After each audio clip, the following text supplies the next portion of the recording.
Well, as you probably all guessed, I didn't get the Barcelona job in the end. We also then got knocked out of the Spanish Cup by Barcelona. We weren't able to bring in any of the players we were looking for in the transfer window. And any other season, that would all be negative stuff to be sad about. But we're now 13 games unbeaten in La Liga and just starting to dream a little bit.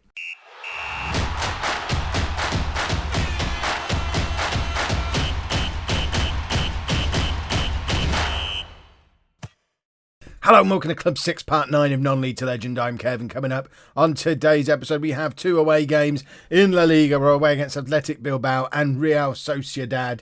Since you were last with me, our good form in the league has continued. Barcelona just kind of owned us in the Copa del Rey, 2 1-0 defeats under new manager Luis Enrique, who got the job ahead of me. But we've carried on our good form in the league, and we're scoring some goals as well, putting 4 past Celta Vigo, a 6-1 win against Levante, and then a very satisfying 4-0 win over Valencia, who this time last year decided I wasn't good enough to manage them. That'll learn them. This is what the league table looks like, and goodness me, does it look very pleasant. 20 games gone, so just past the halfway point of the season, and we're now only 4 points behind Real Madrid in second place. We've got a 5-point gap. No, what's that? Actually, a 7-point gap behind us before we fall out of the Champions League spots. Things are looking pretty good. Hopefully, we can keep this run of form going. I'm not seriously thinking about a title challenge yet. There's still a long way to go before we can start thinking about that. But I am thinking we might be back in the Champions League, which would be marvellous. This is the team that we're going to be putting out there for the game against Athletic Bilbao. It's a very familiar looking team. It's the same team that always plays, pretty much. We're going with Markovic in goal. A back four, Centelles, Woodenberg, McCrory and Bustos, with Moreno as our holding midfield player, O'Neill and Mosca in front of him, and Garcia, Jovic and Pozo as our front three. Let's get into the match and hopefully continue in our run of goal scoring form and our run of undefeated games and victories, and just generally having a really rather splendid time, which is how this entire season has been, certainly in the league, since we switched to the Gegenpress. The Gegenpress has been nothing short of miraculous for us. Let's see that we're top of the form standings. Yeah, let's show them why we're top of the form standings and they're down in 14th place. These are one of the teams because we're now into the second half of the season and starting to replay some of those teams we played early on. Obviously, most of the league we've gone and beaten as the season has gone on.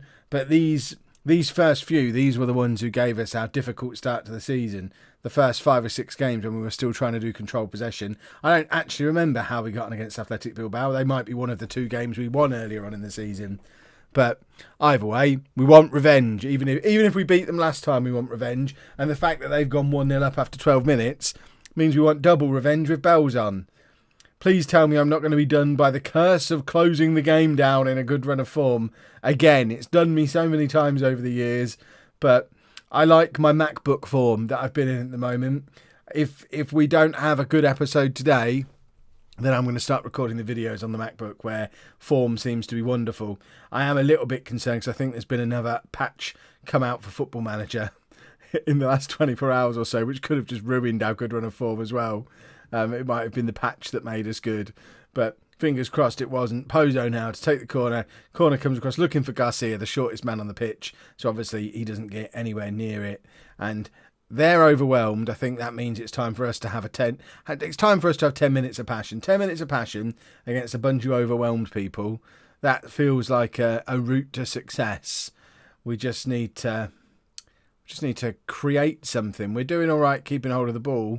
What we're not doing is doing very much with it when we've got it. And really, playing a Gegenpress system, I don't really want to be the one controlling possession. I want to be the one chasing them down and getting in the way and moving the ball around quickly. And that was a really poor first half. Let's be assertive. Come on, lads, show a bit of desire. There you go. I've asked for passion. Now I want super passion, because if we go and lose, I mean, I know they're in 6th place. It's not like they're a terrible team. But as we saw in the pre-match team talk, they might not be a terrible team, but they are in terrible form. And we're in excellent form. And it would be very sad if we've been unbeaten for so long, but then it is 13 games unbeaten. I hear in some quarters that's an unlucky number. So maybe 13 games unbeaten is as far as we're going to go, which will be very sad. McCrory now, World Cup winning captain. Can he add a La Liga title to that this season? Pozo plays it, which is more unlikely. Scotland winning the World Cup or Sevilla winning the Liga. Surely Scotland winning the World Cup is more unlikely. And Pozo has just scored an absolutely stunning goal. If that's not goal of the season, when all is said and done, I don't understand what you have to do to get a goal of the season. Bustos plays it into Pozo, who just brings it inside. And then, it's a deflection. I thought he'd just cannoned that into the top corner, just hit it bullet straight. But in actual fact, it was going wide. It took a deflection. That's what took it past the keeper. Maybe not goal of the season. This is why Match of the Day have never appointed me as a goal of the season judge, I guess. Right, we're back into this now. Now we need to find a way to go and win the game. Draws are no good. We want victories. We want to start putting some pressure on Real Madrid. We play them in 3 games' time. If we can go to Real Madrid knowing that we can beat them, we can go top by beating them, then what a motivator that would be to go to their place and leave top of the league. Pozo headed just over the bar, obviously. Getting a little bit ahead of myself because we need to win both of the games in this episode first. And we don't look particularly like winning this one just yet. Jovic isn't playing very well. Let's get Valentini on. Valentini has started playing better in this second half of the season. He has got a few goals recently, so hopefully he can continue with that today. Mateus can come on for O'Neill as well. That's a fairly typical substitution for us. They kind of rotate around which one of them is starting. O'Neill got a hat-trick against Levante a couple of games ago, which is why he's currently got the nod for starting, but I won't have any issue with bringing Mateus back in as a starter again if we can get a performance out of him today. Garcia hasn't turned up though, so we're going to bring Alvarez on to play on that left wing for the final 10 minutes. And you know what? We're going to be passionate about those 10 minutes and see if we can passion ourselves a goal. Alvarez plays it inside to Mateus. Back to Alvarez again, he could see McCrory, I couldn't. I panicked, didn't need to. Bustos now, trying to get himself into a crossing position, but in actual fact just kicks it into their player and puts us under a lot of pressure because they come down the side that he's supposed to be defending and it directly leads to a goal. Bustos, it was just poor. He was so far forward and it was so half-hearted. It wasn't even an attempt at a cross. He kind of just kicked it straight into the man in front of him. If it hadn't have hit their player, it's going out for a goal kick. I don't really know what he was trying to achieve, but all it did was put us under a huge amount of pressure. And now we've got to find a way back into the game in the last 5 minutes. We've demanded more. We're focused because of it, but there's no highlight. I think the unbeaten run is coming to an end because the final whistle is about to go. And so much for going to Real Madrid knowing that we could win and go top, because the unbeaten run is over. And if I know anything about when unbeaten runs in Football Manager end, that means we won't win for about 8 games now. Let's tell him that wasn't good enough though, because we have been in such good form. We do need to turn it around in the next game. I forget who was it. Real Sociedad were playing next, who are also pretty good. I mean, pre-season, we probably do budget for losing both of these games. I remember at the start of the season we talked about how difficult the start was. We did beat Bilbao, but then lost to Sociedad.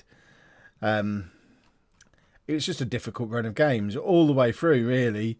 I mean, Granada is one we should pick up a win in, but the next 6 games or so, if we can win 3 of them, I think we'd have been happy with that pre-season. But I've got ahead of myself and started dreaming of league titles. The good thing is, once we get past this run of form, we then have the potential for another long unbeaten run again, unless Barcelona sort their lives out, because it's all teams in the lower half of the table for most of our run-in. So let's regroup, go and grab a point against Real Sociedad, and just hope that we, after the Atletico Madrid game on the 1st of March, if we're still in a Champions League position, we'll finish in the Champions League. And that would be overachievement once again. Just one change for this Real Sociedad game then. Iñaki Garcia comes back in at left back. Centellas' match fitness is just ridiculous. So with Garcia available again for this game, I think it was his parent club in the last game. Is that why he couldn't play? There was a reason Garcia couldn't play in that last game.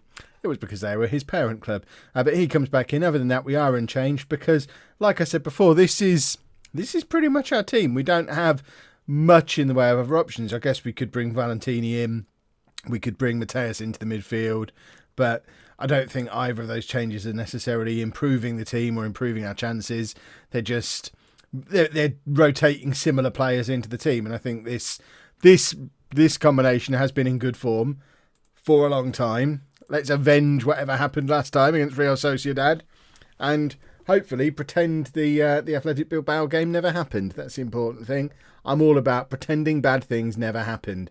Jovic trying to play Pozo in there right at the start, but doesn't really come off for us. I was just having a look at Ross McCrory, our captain, Scotland World Cup winning captain. I'm just going to keep going on about that because I do think it's insane.